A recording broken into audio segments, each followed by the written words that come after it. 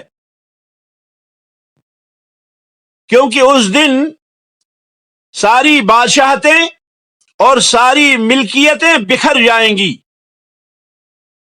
اس دن کوئی کسی کا مالک نہیں ہوگا، اس دن کوئی شخص کسی چیز کی ملکیت نہیں رکھتا ہوگا۔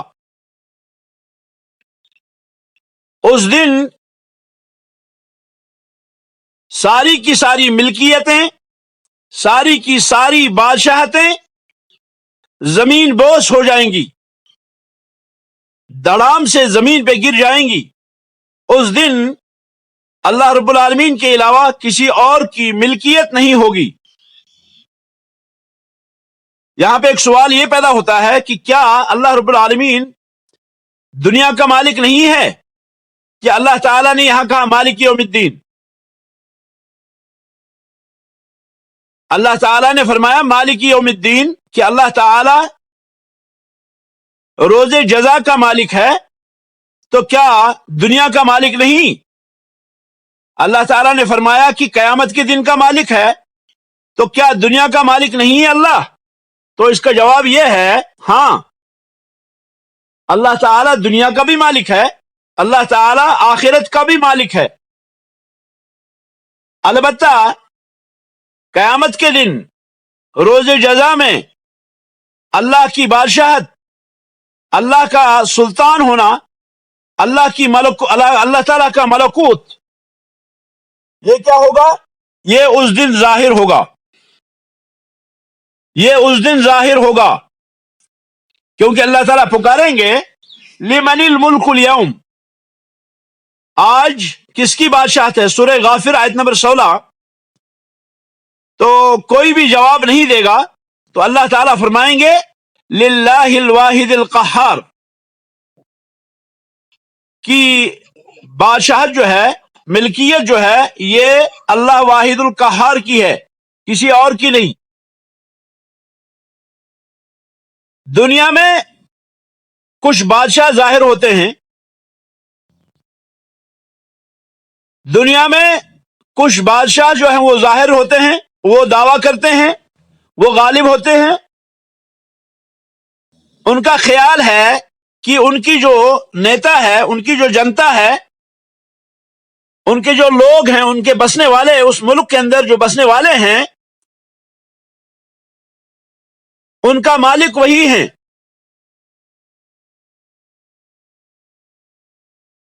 کمیونسٹ لوگ رب کا انکار کرتے ہیں، وہ اس بات کو ماننے کے لیے تیار ہی نہیں کہ آسمانوں اور زمین کا کوئی رب ہے۔ ان کا خیال ہے کہ زندگی کیا ہے؟ زندگی بس